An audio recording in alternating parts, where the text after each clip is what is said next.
আজকে আমি তোমাদের সামনে নিয়ে এসেছি তোমাদেরই তৈরি করা একটা রেসিপি, যেটা আমি কখনো বানাইনি। আজকেই প্রথম বানালাম আমের শরবত, কাঁচা আমের শরবত। তো কেমন হয়েছে, কেমন করতে পারলাম কি না, সেটা অবশ্যই তোমরা কমেন্ট বক্সে জানিও আমাকে। নমস্কার বন্ধুরা, আমি শতাব্দী। আজকে চলে এলাম তোমাদের কাছে তোমাদেরই তৈরি একটা রেসিপি শেখাতে নয়, শিখতে এলাম। তো আজকে আমি কাঁচা আমের শরবত বানাবো। আমি আগে কখনো বানাইনি, তোমরা সবাই বানাচ্ছ দেখে আমারও ইচ্ছা করলো যে আমি একটু বানাই। তো আমি ঠিকঠাক করে করছি কিনা সেটা তোমরা কমেন্ট বক্সে আমাকে কমেন্ট করে জানাবে। তো আমটা আমি একটা কাঁচা আম নিয়েছি, আর এই কাঁচা আমটার খোসাটা তো ছাড়িয়ে নিতে হবে। তোমাদের থেকে দেখেছি, শিখেছি। খোসা শুদ্ধ খেলে হয়তো বা তিতা লাগবে।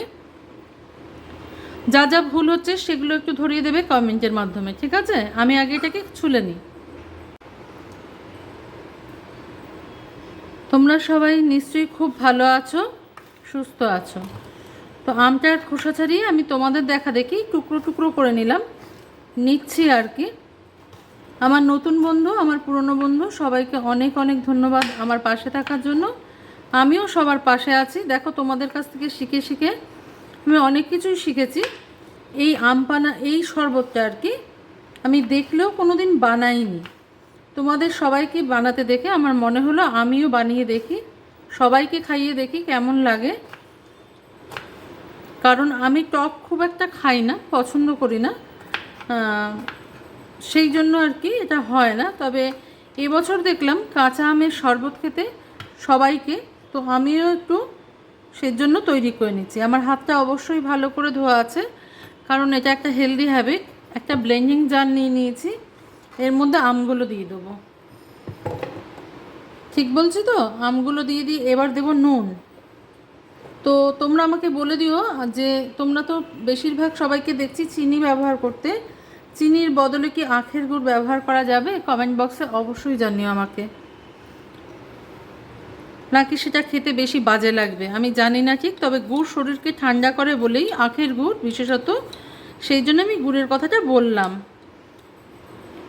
1 চামচ ছোটো চামচের নুন দিয়ে দিলাম, বিট নুন দিলাম আমি। আর কি দেবো? চিনি দিয়ে দেবো, 1 কাপ চিনি। আর টবে কিছু পুদিনা পাতা হয়েছিল, সেই পুদিনা পাতা আর গাছেরই কিছুটা কাঁচা লঙ্কা হয়েছিল, সেই কাঁচা লঙ্কা আমি তুলে এনেছি সকালে। তো এই কটা দিয়েই করব। এখন বেশি হয়ে যাবে কি কম হয়ে যাবে কিছু বুঝতে পারছি না, এইটুকু দিয়ে করে দেখি আগে। তো দিয়ে দিলাম কিছুটা পরিমাণে পুদিনা পাতা, সম্পূর্ণটা দিলাম না আমি, কেমন হবে বুঝতে পারছি না। তো কিছুটা দিলাম, কিছুটা রেখে দিলাম। আর গাছের 3টে কাঁচা লঙ্কা আমি এর মধ্যে দিয়ে দিলাম। অ্যাড করে দেবো কিছুটা বরফ। আমি না যে কোনো জুস করবার সময় একটু বরফ অ্যাড করি, তাতে মনে হয় কি ব্লেন্ডিং জারটা গরম হয়ে যায়, তো তাতে সুবিধা হয়। বেশ কিছুটা আমি বরফ দিয়ে নিলাম। এরপরে একটু জল মেশাতে হবে। কি আমি ভিডিওগুলো দেখেছি কিন্তু মনে রাখতে পারিনি আর কি। তো আমি আগে এটাই তো জল হয়ে যাবে, এটার সঙ্গে মিশিয়ে করে দেখি, যদি লাগে তো দেখাচ্ছি তোমাদের করে এনে। দেখো, নিয়ে নিয়েছি 4টে গ্লাস, যদিও এর থেকে বেশি গ্লাসের প্রয়োজন হবে আমার। আমি 2 গ্লাস জল মিশিয়ে এটা তৈরি করে নিলাম, ছাকার প্রয়োজন হলো না।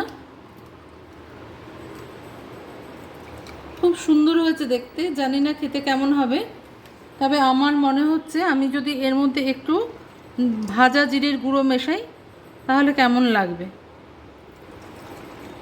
আমি আগে ভাজা জিরের গুঁড়ো মিশিয়ে খেয়ে দেখি কেমন লাগছে, তারপরে তোমাদেরকে বলবো।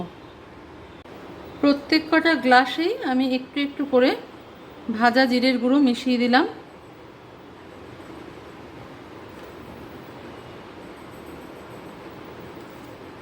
জানি না কীরকম লাগবে, এটা আমার নিজের একটা টাচ মনে হলো, যেন ভালো লাগতে পারে। আমপুরা শরবত তৈরি করবার সময় আমরা দিই তো ভাজা জিরের গুঁড়ো, সেই জন্য একটু দিয়ে দেখলাম কেমন লাগছে খেতে।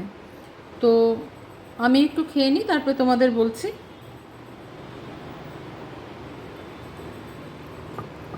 খুব সুন্দর হয়েছে। তোমাদের সবাইকে অনেক ধন্যবাদ যারা এই রেসিপিটা শেয়ার করেছো, তাদেরকে অনেক অনেক ধন্যবাদ। কারণ আমি টক জিনিসটা খুব একটা খাই না, কিন্তু এটা খেতে খুব সুন্দর লাগছে এই গরমের মধ্যে। তো আজকে এই পর্যন্তই বন্ধুরা, দেখা হচ্ছে পরের দিন অন্য কোনো রেসিপি নিয়ে তোমাদের সঙ্গে। এটা তোমাদেরই করা রেসিপি ছিল, আমি শুধু একটু তৈরি করে তোমাদের সামনে দেখালাম যে আমি ঠিকমতো পারলাম কি না। ভালো লাগলে লাইক, শেয়ার, কমেন্টে অবশ্যই জানাবে আমি ঠিক করে করতে পেরেছি কি না।